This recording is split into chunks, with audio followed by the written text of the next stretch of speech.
is when the music stops. Right here on Radar Radio. He made me say it twice. This is when the music stops. Stop. Yo. Thank you for tuning in to Rated R Radio. I'm your host, DJ Rated R, up in here with my homegirl, Tamika Shantae. In the R We Trust. Yes, and my homeboy, Ken Fees. Yo, what's going on, my people? What's been good with y'all? It's been a minute before we chopped it up, you know what I'm saying? Shout out to Chicago in the house, you know what I'm saying? Them Cubs. Them Cubbies. Get your DJ Rated R Cubby t-shirt. Make sure y'all cop that or whatever. But straight up though, shout out to the Cubs though for doing their thing after 108 years. You know what I'm saying? They got a victory. You know, so definitely shout out to them. And another thing, man, I wanted to say was rest in peace to a Chicago DJ radio legend, Herb Kent. He passed away. You know, he was at V103, and he was a DJ that I listened to every Sunday. You know, Mom Dukes would put it on Battle of the Bands. He would take two artists, put them together, and have people call in and see who was pretty much the better artist or whatnot. So I really respected that. I liked his intake and his input and everything that he brought to the game when it comes to the old school music and what he taught and things that he shared with the artists and everything. So yeah. So, again, rest in peace to Herb Kent, you know what I'm saying, a Chi-Town legend on the DJ scene. But, yeah, I want to also show some love, man. Again, every week I jump on, and do these podcasts or whatnot. I try to give some encouraging words. Last time it was dream, you know what I'm saying, don't lose your imagination. Make sure you do your thing. Always imagine, keep your dream alive and things like that. This time around, I want to preach tunnel vision. You know what I'm saying? You got to have tunnel vision when you're doing your thing. When you do create that dream from your having a good imagination, you know what I'm saying? Just have tunnel vision. Don't worry about what's going on around you. Just do your thing or whatever. And, with that being said, make sure HMDOG right there. Make sure you motivate somebody. Shout out my man Damon D-Boy. You know what I'm saying? He got the motivate somebody tease in the house. So I also want to encourage everybody to motivate somebody. I know this election got a lot of people down, and we're going to hit on that in just a moment. I got a lot of people wondering what's going on with America. And I just think this is time that we got to galvanize our troops in our community. We got to come together. We understand what's going on, what went on and what's going on with this election. It's telling us what's good with America. And, I think this is the time for us to come together. You know what I'm saying? What y'all think about that? I agree. I think it was a learning lesson for everybody. Mm-hmm. And maybe after this 4 years, we'll have a lot more involvement. Yeah. Because this was kind of like a punishment, a spanking. Yeah, punishment, straight up. For not doing what you should. So. And what you mean by not doing what you should? I think people dropped the ball by not voting because they didn't want to vote for either candidate. Mm-hmm. So instead of picking the better of the worst choice, they chose not to get involved at all. Right. And everybody's complaining, but Trump's in office because you guys asked for that. You wanted that. Dang. Or you would have got out and did what you were supposed to do, especially in the primaries. That's where a lot of people drop the ball. What you think about that, my man? I agree. Definitely, you know what I'm saying? In order to complain, you got to partake in the actual act, voting. Of course, that a lot of people felt like they didn't want either one of them, but, you know what I'm saying? Yeah, sometimes you got to choose the lesser of the two evils. And even for those, it's like, no, I'm not voting at all. My vote don't count for the president, whatever the case is.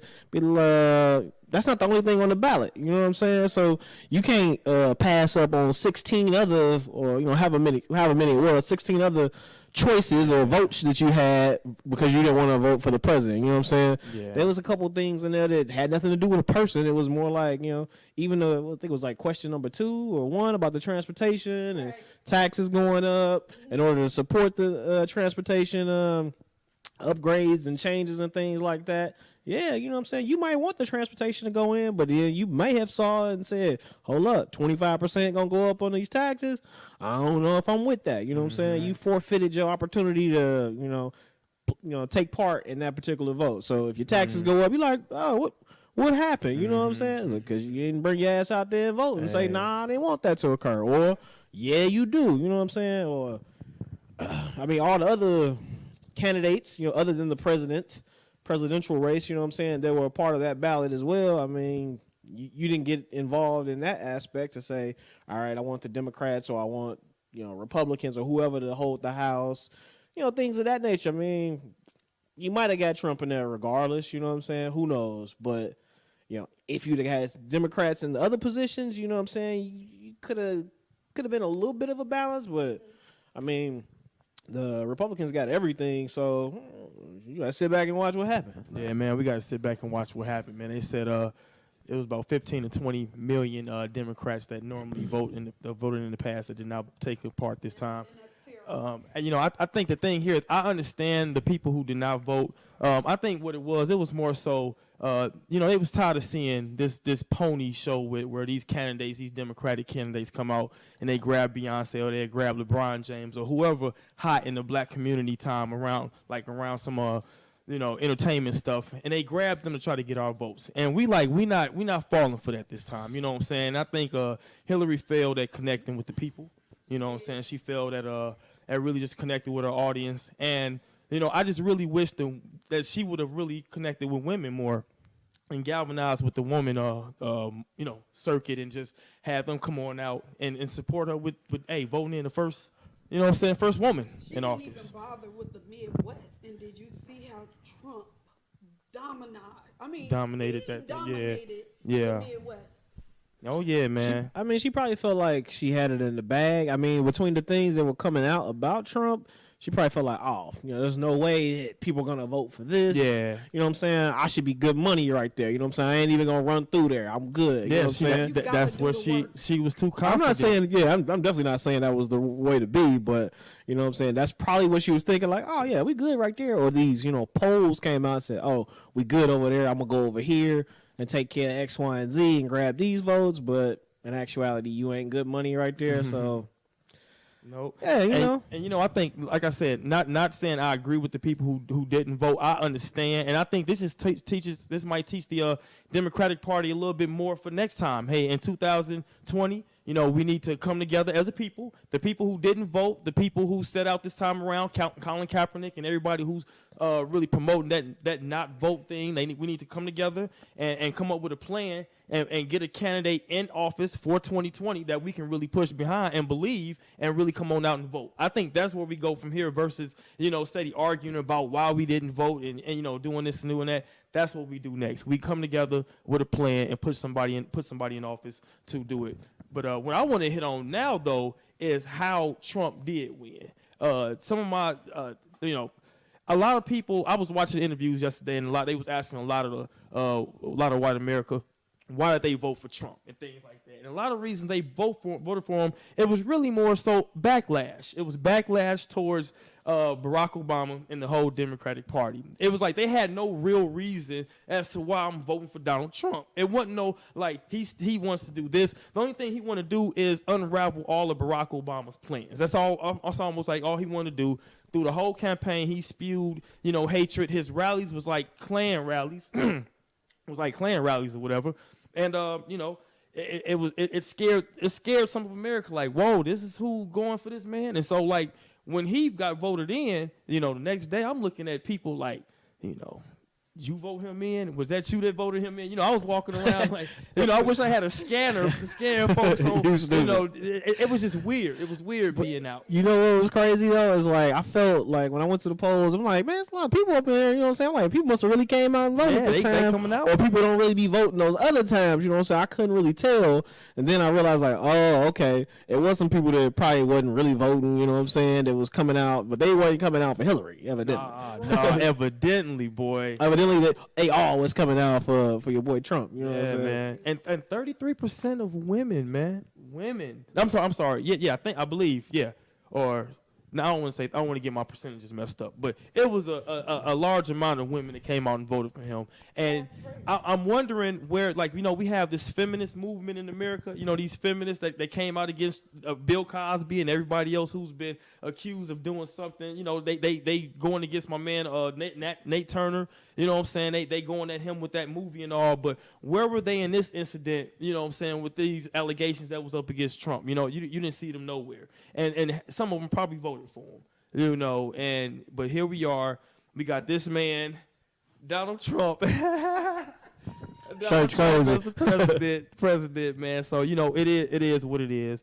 But like I said, I just think we just need to just get together and just come up with a plan.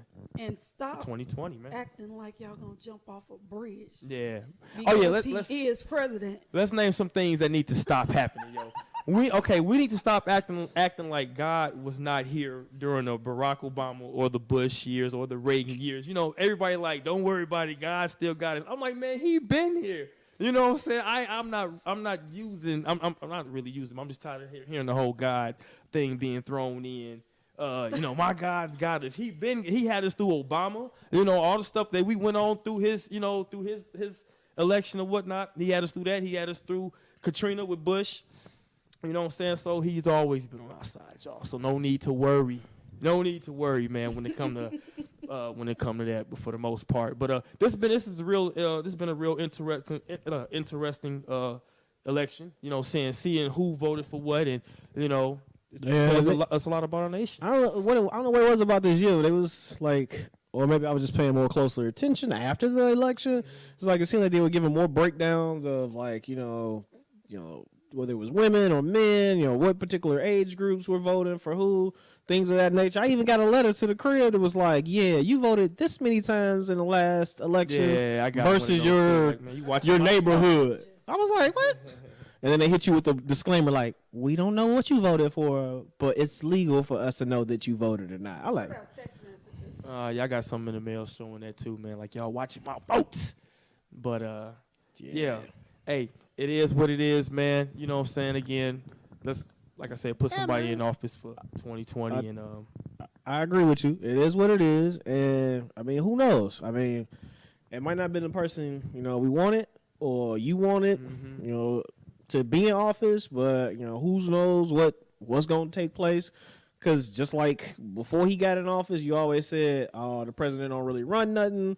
If somebody else put the battery in the back, or, you know, they got to run everything through these other people. So depends on what their agenda is, you know what I'm saying, to see what's really going to occur. You know, who knows? Some of that fallout might help your life. Some of it might hurt your life. You know what I'm saying? I know there's been a lot of talk about repealing the old, what is it, Obamacare. D-Boy, what up? You know what I'm saying? Red Reddington. Yeah, what's happening, partner? On the live. Yeah, I know there's been a lot of talk about repealing the Obamacare and everything. I'm just saying, if that does occur, does that mean that I'm going to get some of that money back from my premiums going up? I'm just curious. Hey, something to ask. Something to think about, man. Something to think about. You know, something else to think about, too, man. You know, it's funny now that he's in office, we see a lot more fear from other races. You know, I was watching CNN. They had a guy from Japan. He was afraid that his people from Guam was going to go back to Guam or whatnot. And, you know, it's almost like now we're about to see other people share the same fear that we had, not necessarily of being deported or anything, but just being discriminated against. You know what I'm saying? Being told to go back to Africa. You know, we almost like the only people that's been told that all this time, but it's almost seeming like that's about to start being a reality for certain people.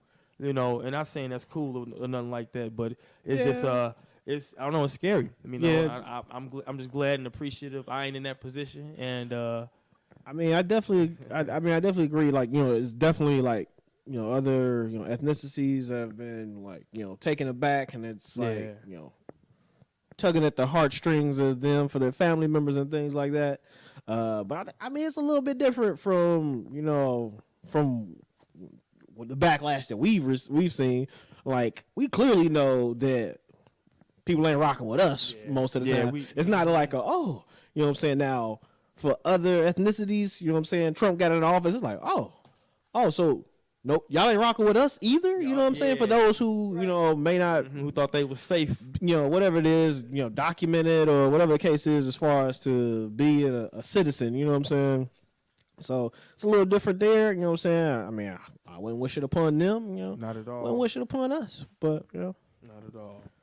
We'll see, you know what I'm saying? Hey, we'll see. Hopefully Trump do something for the blacks. And, we got much more to discuss right here on Rated R Radio.